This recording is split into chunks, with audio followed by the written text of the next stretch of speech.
आपण आता चाललेलो आहोत नया घाटच्या दिशेने। इकडे संध्याकाळी आरती होते। या आधीचे 2 ब्लॉग तुम्ही जर बघितले नसेल ते तरी बघा, कारण की आपण हनुमानाचं दर्शन तसेच वेगवेगळे 2-3 दर्शन घेतले आणि आता संध्याकाळची जी आरती असते ही आरती बघण्यासाठी आपण आता चाललेलो आहोत। खूप भारी आरती होते। त्यानंतर लेझर शो असणार आहे, तो लेझर शो देखील आपण ह्या व्हिडिओमध्ये कव्हर करणार आहे। आणि आता हळूहळू थंडी वाढायला लागलेली आहे। खूप सारी दुकानं दोन्ही साईडला आहेत। माझ्याबरोबर कनेक्टेड राहा भाई लोक। अयोध्यात येणारे सगळे अपडेट तुमच्यापर्यंत पोहोचणार आहेत। सध्याचे सारी गर्दी झालेली आहे। बघूया आपल्याला पुढे जायला कसं भेटतं आहे ते। उतरलेलो आहे आरतीसाठी, हळूहळू पुढे चाललेलो आहे। तर उद्या दर्शनासाठी शरयू नदीच्या आपण आतमध्ये जाणारच आहोत, पण आता आपण स्पेशली आलो आहोत आरतीसाठी। आणि इतके सारे भाविक आधीच जमलेले आहेत या दर्शनासाठी। गोमाता देखील इथे आहे। पूजेची सुरुवात झालेली आहे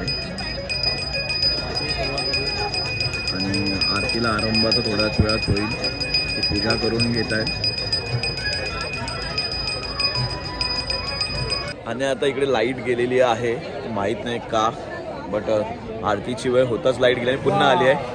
इकडे ना एक स्कॅम सुरू आहे। आता आम्ही खालच्या दिशेने चाललोय। 500 रुपये द्यायचे आणि स्पेशल आरती तुम्हाला करायला मिळेल। आरतीचा मान भेटेल असं तुम्हाला सांगतात, पण त्यासाठी 500 रुपये द्यावे लागतात। तसंच पावती देखील घेऊन फिरतात, वेगवेगळी पावती देखील फाडून पैसे जमा करतात। माहीत नाही हा काय स्कॅम यांचा सुरू आहे, बट हे कुठेतरी थांबलं पाहिजे। हे मला तरी इंडिव्हिज्युअली पटलेलं नाही आहे, याचा कुठेतरी आपण विचार करायला हवा।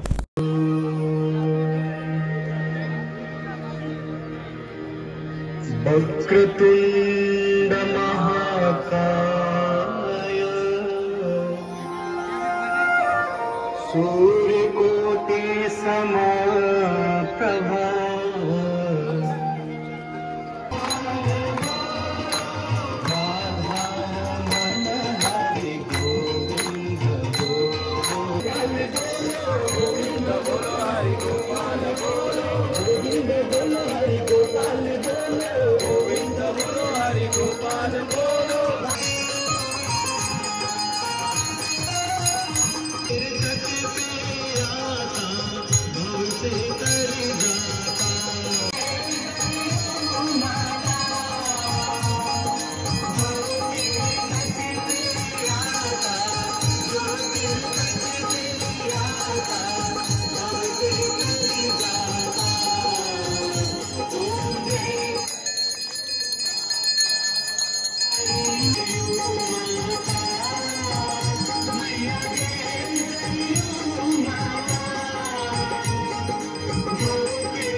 हाँ एक मिनट दोस्त दोस्त दोस्त। श्री राम जन्मभूमि की, श्री राम लला सरकार की, श्री कनक भवन बिहारी बिहारी जी महाराज की, श्री हनुमान जी महाराज की, गौ माता की। दिवशी जी आरती होती ती आरती करून आपण बाहेर निघालेलो होतो आणि आलो होतो इकडे लेझर शो बघायला। पण लेझर शो संपलाय आणि दुसरा एक शो सुरू झालाय, त्यामुळे मला लेझर शो बघायला भेटत नाहीये। पण तो एक खंत राहील मनामध्ये, पण ऑनलाईनच बघायला लागेल आता मला देखील। तुम्ही देखील ऑनलाईन चेक करा। आणि ही आहे शरयू नदी, संत वाहते आणि हे बघा दिवे येत आहेत तिकडनं जे सोडले आहेत ते। आणि आता आपल्या टेंटच्या दिशेने मी प्रस्थान करणार आहे, तर टेंटवर पोहोचल्यानंतरच तुमच्याशी बोलतो। टेंटवर पोहोचलो देखील आणि जेवायला देखील जाऊन बसलो. आणि जेवणामध्ये खास म्हणजे आज गुजराती पद्धतीचं जेवण मी ट्राय करत होतो. त्यामध्ये आपली चपाती, बटाट्याची भाजी, गाट्या असं होतं. आता इकडनं जाऊन टेंटमध्ये आराम करणार आहे. उद्या सकाळी लवकर उठून पहाटे रामलल्लाच्या दर्शनासाठी जायचं. सो आत्ताच आपल्या चॅनलला सबस्क्राईब करा. जय हिंद, जय महाराष्ट्र.